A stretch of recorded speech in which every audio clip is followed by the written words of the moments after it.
के न्यूज।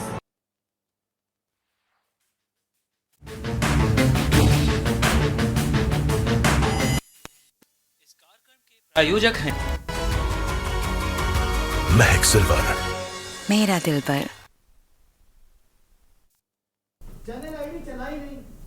नमस्कार, आप देख रहे हैं के न्यूज इंडिया। मैं हूं आपके साथ गरिमा वाजपेयी और मुद्दे की बात में आज बात करेंगे एसटीएफ से मुठभेड़, अपराधी ढेर।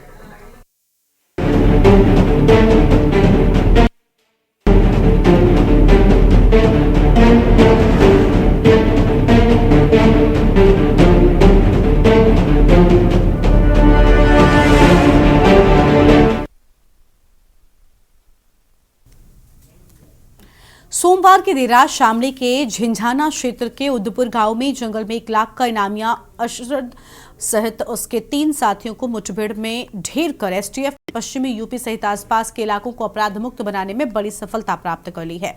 हालांकि तेज तर्रार इंस्पेक्टर सुनील बदमाशों को गोली लगना एसटीएफ के लिए चिंता का विषय है। सवाल है कि खूंखार अपराधियों की गतिविधियों पर स्थानीय पुलिस समय प्रभावी कार्रवाई क्यों नहीं कर सकी, जिससे पूरी गैंग के जुटने के बाद पश्चिमी यूपी की 16 सालों के अंतराल की सबसे बड़ी मुठभेड़ की नौबत न बनती।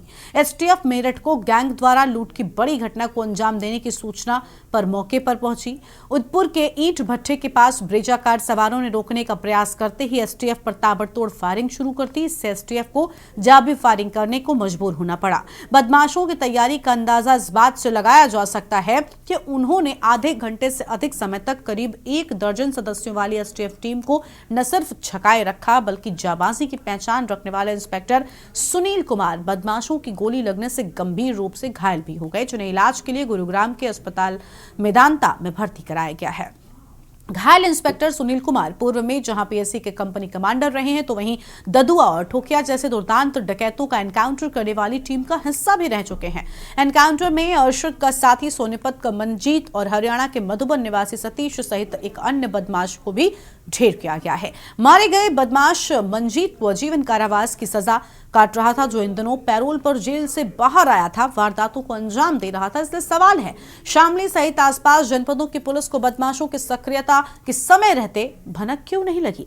यहां यह सवाल भी लाजमी है कि अपराधियों से कड़ाई से निपटने की पुलिसिया पहल को राजनीतिक मुद्दा बनाना भला कहां तक उचित है। क्या इससे पुलिस का मनोबल कमजोर होता है, जिससे समाज के कलंक बदमाशों को हौसला मिलता है?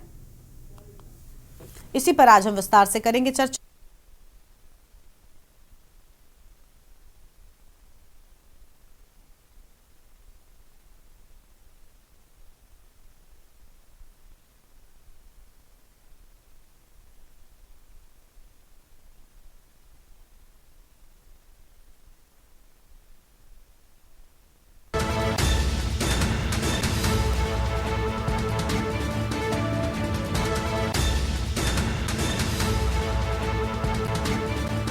दीपक कुमार जी हैं हमारे साथ में, संवाददाता शामली से। आलोक कुमार त्रिपाठी हमारे साथ में हैं, वरिष्ठ पत्रकार हैं। राजकुमार कौशिक हैं, अधिवक्ता सुप्रीम कोर्ट की ओर से।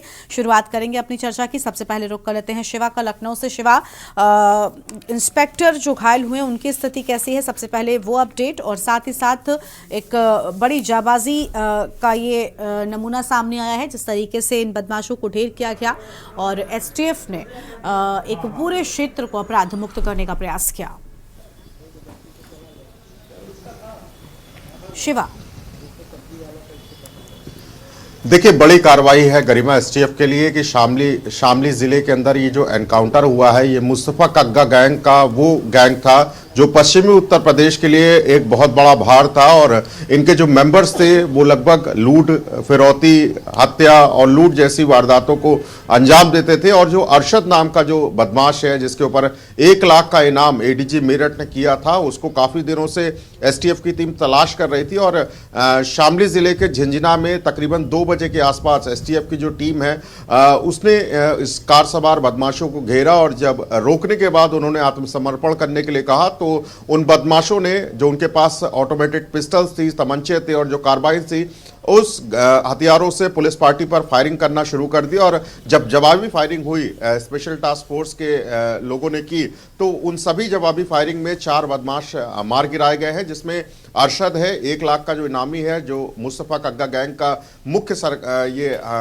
दाहिना हाथ बताया जाता है, और उसके साथ साथ मंजीत, सतीश और एक अन्य व्यक्ति है। तो चारों लोग मार गिराए गए हैं और इनके पास से जो हथियार बरामद हुए हैं उसकी भी पुलिस जो है वो मॉनिटरिंग कर रही है, और जल्दी कहा जा सकता है कि इस पूरे मामले को लेकर के प्रेस कॉन्फ्रेंस भी कर सकती है। लेकिन इसी मुठभेड़ के दौरान जो सुनील कुमार, जो इस पूरे एनकाउंटर का नेतृत्व कर रहे थे, जो पूरी टीम लगा करके इन अपराधियों को ढूंढ रहे थे, क्योंकि अरशद की बहुत दिनों से तलाश चल रही थी। सहारनपुर में एक डकैती की घटना हुई थी जिसमें 1 लाख के इनामी अरशद का नाम आ था सामने, उसकी सीसीटीवी फुटेज आई थी और उसके बाद से एसटीएफ की टीम उसकी तलाश कर रही थी। और सुनील कुमार जो इस पूरी घटना में घायल हुए हैं, उनका फिलहाल गुड़गांव के मेदांता अस्पताल में इलाज चल रहा है, क्योंकि मुठभेड़ के दौरान उनको भी कई गोलियां पेट में लगी हुई है, जिनकी हालत अभी फिलहाल सीरियस है। तो बड़ा एक ये कहा जाएगा कदम है एसटीएफ का कि उसने देर रात कार सवार बदमाशों के साथ मुठभेड़ की, और उस मुठभेड़ में 4 बदमाशों को गोली लगी है और जिससे सभी लोगों की मौत हो गई है। अब एसटीएफ की टीम ये भी कह रही है कि कग्गा गैंग के जो अन्य सदस्य हैं, जो गिरोह से जुड़े अन्य लोग हैं, जो इनको शरण देने का काम कर रहे थे, जो इनके साथ हथियारों की सप्लाई के काम कर रहे थे या उनके साथ अन्य अपराधों में लिप्त थे, उसमें मुस्तफ़ा कग्गा गैंग के अन्य लोगों की गिरफ्तारी करना जो है उनके लिए एक बड़ी चुनौती है, और आगे वो टीम लगाकर के इस तरीके की कार्रवाई करेंगे। बिल्कुल, साफ तौर पर बड़ी चुनौती है, कैसे इससे निपटेंगे देखना बहुत अहम होगा। दीपक कुमार का रुख कर लेते हैं, शामली से हमारे साथ में हमारे संवाददाता जुड़े हुए हैं।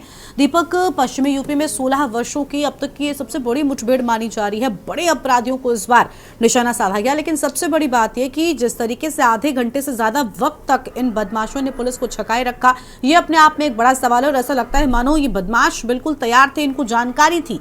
ये पूरा जो घटनाक्रम हुआ, ये अपने आप में कई सारे सवाल अपने पीछे छोड़कर गया है।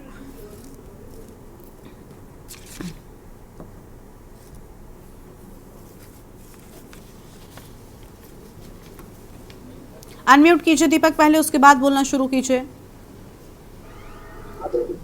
जैसे मैं आपको बता दूं, इसके लिए सोचने वाली बात है कि यहाँ पर जो बदमाशों के साथ में एसटीएफ की जो मुठभेड़ हुई है, आपको बता दें कि कानपुर की घटना के बाद एसटीएफ जो टीम है वो इन बदमाशों की तलाश कर रही थी। जिसके बाद गुप्त सूचना के बाद ही जो है टीम ने इन बदमाशों के जो है रोकने का प्रयास किया, जिसके बाद बदमाशों ने इनके ऊपर जो है फायरिंग करनी शुरू कर दी। वही जवाबी फायरिंग के बाद जो है ये चारों बदमाश ढेर किए गए।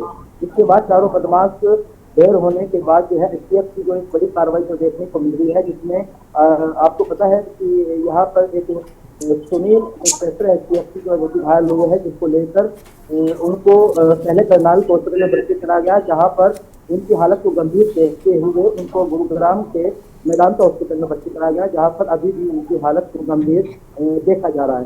जी ठीक है, हमारे साथ में और मेहमान हैं, हमारे साथ में आलोक कुमार त्रिपाठी जी हैं, वरिष्ठ पत्रकार हैं, उनका रुख कर लेते हैं।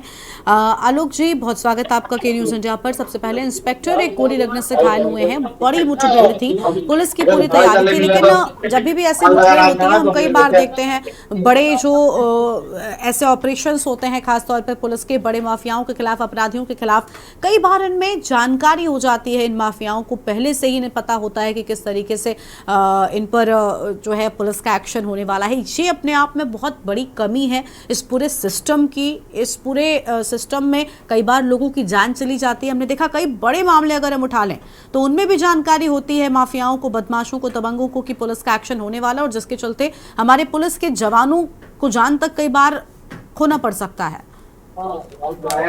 जी गरिमा जी, देखिए जब से प्रदेश में योगी सरकार आई है तब से अपराधियों के खिलाफ लगातार अभियान चलाया जा रहा है, और पूरे प्रदेश में इस तरह का अभियान चल रहा है कि जहां पे भी पुलिस को सख्त निर्देश दिए गए हैं कि जिस तरह से भी हो इन अपराधियों का जो भय है क्षेत्र में, जो समाज में, वो कैसे खत्म किया जाए।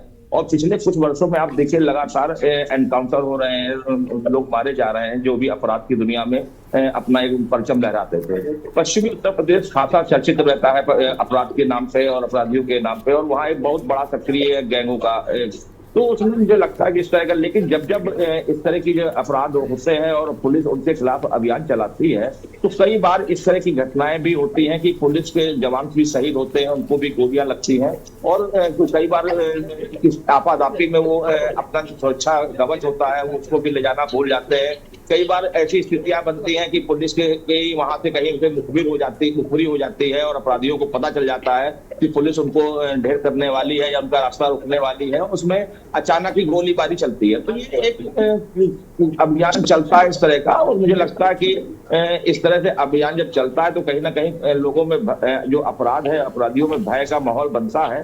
और सरकार का भी यही एक लक्ष्य है कि कैसे भी हो जो अपराधी हैं उनके अंदर पुलिस का भय हो, और पुलिस के भय को बनाए रखने के लिए कई बार कई पुलिसकर्मी शहीद भी हो जाते हैं। लेकिन कुल मिलाकर के अगर देखते हैं तो पिछले कुछ वर्षों से जब से भाजपा सरकार आई है, लगातार पुलिस के अपराधियों के खिलाफ, चाहे इलाहाबाद हो, चाहे लखनऊ हो, चाहे पश्चिमी यूपी हो, हर जगह इस तरह का अभियान चल रहा है। और अपराधियों को ढेर करने में पुलिस लगातार लगी हुई है, सक्रिय हुई है, और कैसे भी माहौल बना रहे, समाज में भय का माहौल खत्म हो, और कहीं ना कहीं अपराधी या तो जेल के पीछे चले गए हैं या पुलिस की गोलियों का शिकार हुए हैं। तो ये पुलिस के लिए बड़ा कारगर है। ये बात एक जरूर दुखद है कि पुलिस के इंस्पेक्टर को भी, जो एसटीएफ के हैं, जो पिछले कई ठोकिया या गैरकानूनी लोगों के खिलाफ अभियान चलाते रहे, उनको भी गोली लगी। ईश्वर से कामना है कि वो स्वस्थ हो, क्योंकि अभी उनको इस तरह के कई अपराधियों को ढेर करना है। तो मुझे लगता है कि भाजपा का ये अभियान और भारतीय जनता पार्टी की सरकार का ये अभियान कहीं ना कहीं अपराधियों में भय का माहौल पैदा कर रहा है।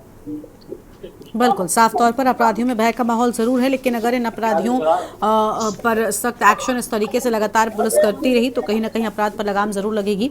राजकुमार कौशिक जी हैं, अधिवक्ता सुप्रीम कोर्ट की ओर से, बहुत स्वागत सर आपका भी। राजकुमार जी, आपसे हम जानना चाहेंगे किस तरीके से मामले में जब कोई पुलिसकर्मी घायल होता है, जैसे ये जो पूरा मुठभेड़ हुई इसमें एक इंस्पेक्टर के घायल होने की बात सामने आई है, तब क्या जब जो बाकी की पूछताछ में जो बचते हैं बदमाश, इनसे पूछताछ होती है तो इन लोगों पर जो एक्शन लिया जाता है क्या उस लिहाज से लिया जाता है? क्योंकि हमने देखा है कि खास तौर पर जो ये बड़े ऑपरेशंस होते हैं इनमें कई बार पुलिसकर्मियों के घायल होने की बात सामने आती है या फिर कई लोगों की जान भी चली जाती है। तो ऐसे में क्या जब फैसला इनको लेकर सुनाया जाता है, जब इनके पूरे मामले में सुनवाई होती है, उस चीज़ को कंसीडर किया जाता है और क्या मामले की गंभीरता उस लिहाज से समझी जाती है? गरिमा जी, मेन है कि शासन और शासन की स्थिति जब आप देख रहे हैं मुजफ्फरनगर शामली में, अब से पहले 7 वर्षों में और आज की जो स्थिति है, ये एनकाउंटर हो रहे हैं और लोग, ये स्थिति आज जो सामान्य व्यवस्था, आज लोग मुख्य रूप से फ्रीडम होकर अपना वर्क कर सकता है। कुछ बिजनेसमैन आपने देखा यूपी की तरफ आकर्षित हुए हैं, तो कुछ ना कुछ कारण रहा होगा कि इस बीच में यूपी में कानून व्यवस्था बेहतर हुई है, और इस बेहतर व्यवस्था में पुलिस का भी पूर्ण सहयोग है, क्योंकि वही पुलिस है आज जो वर्क करने लगी, और ऐसा वर्क करने लगी अपनी जान भी जोखिम में डालती है। लेकिन मेन चीज है कि जब पुलिस वाले घायल होते हैं इनकाउंटर व्यवस्था में, तो उनकी फैमिली और उनके प्रोटेक्शन और उनकी हेल्थ संबंध में हॉस्पिटलाइज और उनको सब ये सुविधा तुरंत मिलनी चाहिए। और मेन चीज है कि उनकी फैमिली इफेक्टेड भी हो जाती है। कभी कभी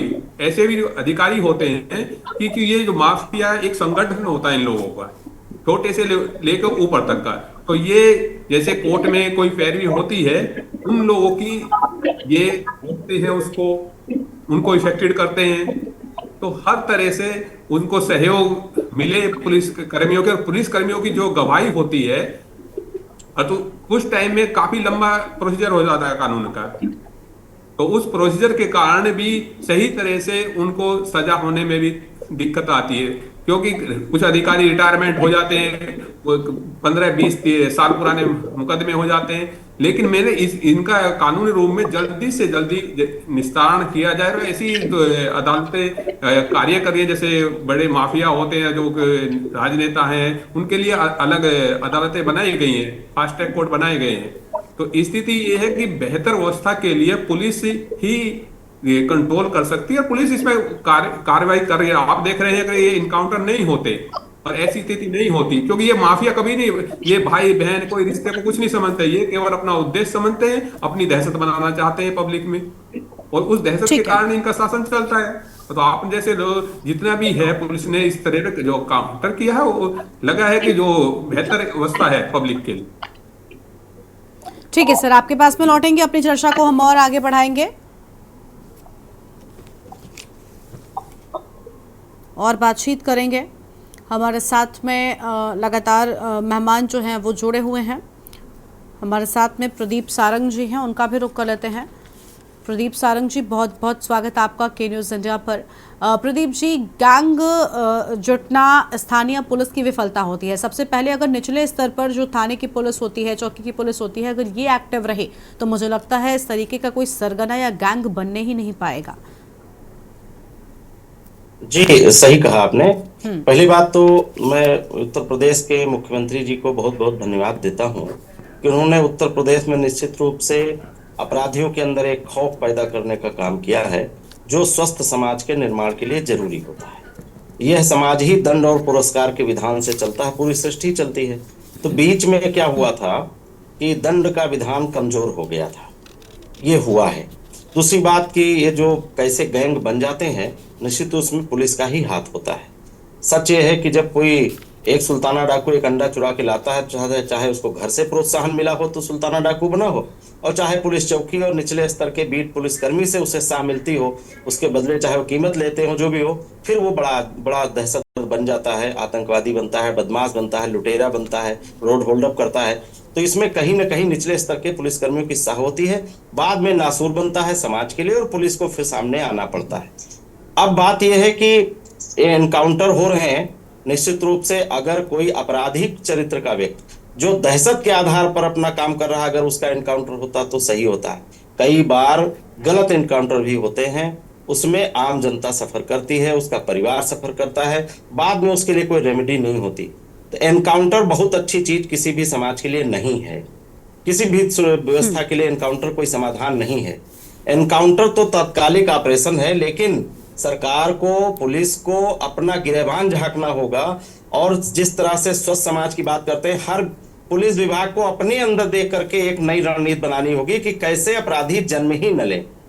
उसके लिए पूरी एक प्लानिंग करनी पड़ेगी, उनको एक विशेष प्रशिक्षण बनाना पड़ेगा, विंग बनानी पड़ेगी, वरना तो एनकाउंटर समाधान नहीं है भाई।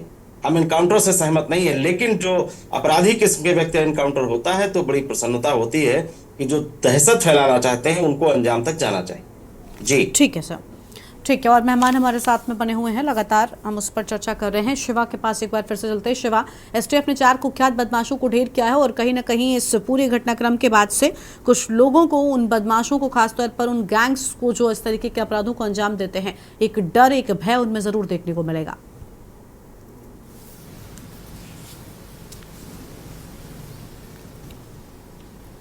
बिल्कुल गरिमा, इस एनकाउंटर के बाद से मुस्तफा कग्गा गैंग की कमर टूट चुकी है और 4 एनकाउंटर यानी कि 4 बदमाशों की मृत्यु के बाद से कहीं ना कहीं वो गैंग दहशत में होगा और तमाम जो उसके गिरोह से जुड़े लोग हैं उनको एसटीएफ लगातार पकड़ने का काम कर रही है।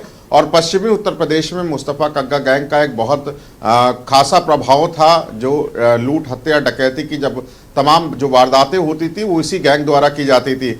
अब अभी देखिए, ऑफिशियल स्टेटमेंट एसटीएफ ने जारी नहीं किया है कि एनकाउंटर के परिस्थितियों में हुआ, जो बदमाश थे वो कहां से कहां की ओर जा रहे थे और किस तरीके से एसटीएफ की यूनिट को सूचना मिली कि ये कार सवार बदमाश अपने साथ हथियार लेकर के जा रहे हैं। अभी बैकफुट पे रहे एसटीएफ के अधिकारी, डीजीपी से लेकर के जो एसटीएफ की मेरठ यूनिट है वो अभी फिलहाल कोई बात बता नहीं रही है। लेकिन सुबह सुबह एक मैसेज जरूर आया था कि शामली जिले के अंदर एक मुठभेड़ हुई है जिसमें 4 बदमाश थे, उनका उनसे मुठभेड़ हुई है। लेकिन ऑफिशियल जानकारी बाद में कुछ देर बाद मिली कि शामली जिले में जिन लोगों से भी मुठभेड़ हुई है वो सभी लोग मारे गए हैं। तो अभी ऑफिशियल स्टेटमेंट आना बाकी है और हमको लगता है कि एसटीएफ के अधिकारी इस बात को प्लान कर रहे हैं कि मीडिया के सामने जब ब्रीफिंग करेंगे या अपना ऑफिशियल स्टेटमेंट जारी करेंगे तो उसमें सारी चीजें लिखेंगे कि आखिरकार जो मुठभेड़ हुई है जिनमें 4 बदमाश मारे गए हैं मुस्तफा कग्गा गैंग में, वो किन परिस्थितियों के तहत मारे गए हैं और क्या आखिरकार वजह थी। तो जरूर एक अभी निचले तौर पर रात में 2 बजे के बाद से अभी 12 बजे के ज्यादा समय हो चुका है, तो ऑफिशियल स्टेटमेंट अभी एसटीएफ का किसी भी तरीके से नहीं आया है। लेकिन 4 बदमाशों के मारे जाने के बाद पश्चिमी उत्तर प्रदेश के जितने भी गैंग है, ना सिर्फ मुस्तफा कग्गा गैंग बल्कि और भी जो भी आपराधिक गैंग जो चलाए जाते हैं, उनमें एक खासा डर का माहौल है कि उत्तर प्रदेश सरकार फिर से एक बार एनकाउंटर मोड पर आई है और जो भी गैंग है वो उनके निशाने पर है। देखिए गरिमा, सर्विलांस पे होते हैं जितने भी अपराधी होते हैं और सर्विलांस के जरिए लोगों की लोकेशन ट्रैक की जाती है, लोगों की बातें सुनी जाती है, तो उसके तहत ही हमको लगता है ये ऑपरेशन अंजाम दिया गया होगा। क्योंकि अरशद की तलाश, पहली बात तो 1 लाख का वो इनामिया था, एडीजी मेरठ जोन ने उसके ऊपर इनाम किया था। और एसटीएफ ऐसे बदमाशों के ऊपर नजर रखती है और जरूर जो इनके पास से हथियारों की बरामदगी हुई है, इस बात का अंदेशा जरूर है कि अब बदमाशों को जरूर लगता था कि अगर पुलिस उनके सामने आएगी, अगर मुठभेड़ का एक दौर आएगा तो अपने पास जो कार्बाइन या अन्य जो बंदूकें हैं उनसे पुलिस पार्टी के ऊपर फायरिंग करेंगे। और इसी को अंजाम देने के लिए हमको लगता है कि ये लोग जितने भी हथियार थे वो पुलिस पार्टी के ऊपर फायरिंग करने के लिए ही रखे थे। और कल रात में जो मुठभेड़ हुई है वो इसी बात का एक अंश है कि पूरी तरीके से बदमाश तैयार थे और ऐसे में एक बड़ा गैंग जो था वो हथियारों की एक बड़ी खेप लेके चल रहा था, जिसको एसटीएफ ने बरामद भी किया है। तो अब जरूर एसटीएफ के जो अधिकारी हैं वो इसकी पूरी एक लोकेशन तलाश करेंगे कि आखिरकार ये जो जितने भी बदमाश थे वो कहां से चले थे, अरशद 1 साल से जो फरार था वो कहां छुपा था, किनकी शरण में था। ये सारी चीजें जो है वो एसटीएफ के एक प्रेस नोट पे या ब्रीफिंग में जरूर कुछ देर बाद डिटेल जारी हो जाएंगी।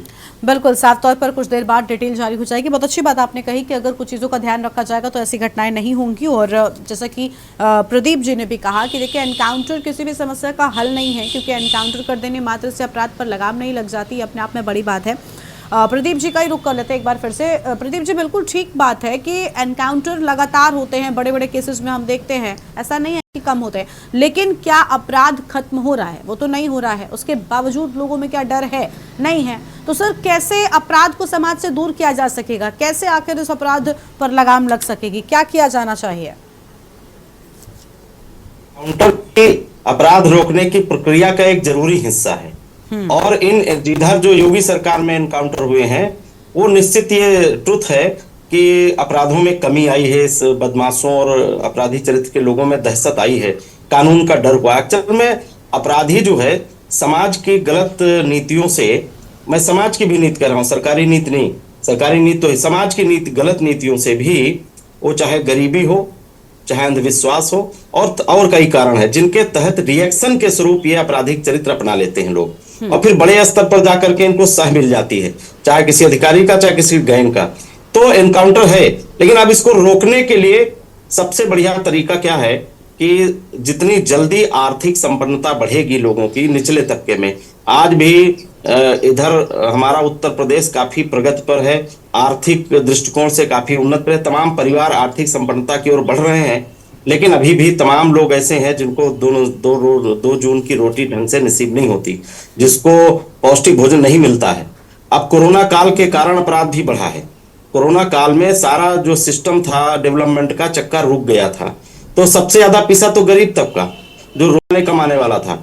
आप देखिए इधर के आंकड़े जो बता रहे हैं पिछले 2 साल के, 1.5 साल के, उनमें जो ये नए अपराधी जो आए हैं वो सब गरीब तबके के हैं, ये किसी सरगना से नहीं जुड़े हैं, वो तमाम इस तरह के हैं। तो इन चीजों को रोकने का जो आपने तरीका पूछा, उसका एक तरीका है कि सामाजिक सुधार की ओर ध्यान दिया जाए, आर्थिक उन्नति को फिर से, चक्का जो रुका हुआ गति आया नहीं है, कोरोना का प्रभाव भी खत्म नहीं हुआ है, उसको जल्दी दूर लिया, और कानून बना रहना चाहिए। मैं फिर इसको कहता हूँ कानून का डर होना चाहिए उनमें, ताकि कहीं चीजों पर लगाम लग सके। आप समानों का हमारे साथ जुड़ने के लिए और अहम जानकारी साझा करने के लिए, हमारे समाओं का भी शुक्रिया। हम जानकारी साझा करने के लिए एसटीएफ से मुठभेड़ और अपराधी ढेर हुए हैं। उम्मीद है कि आगे भी एसटीएफ इस तरीके के ऑपरेशंस लगातार चलाती रहेगी और अपराध लगाएगी। इस में इतना ही। आप देखते रहिए के न्यूज़ इंडिया। नमस्कार।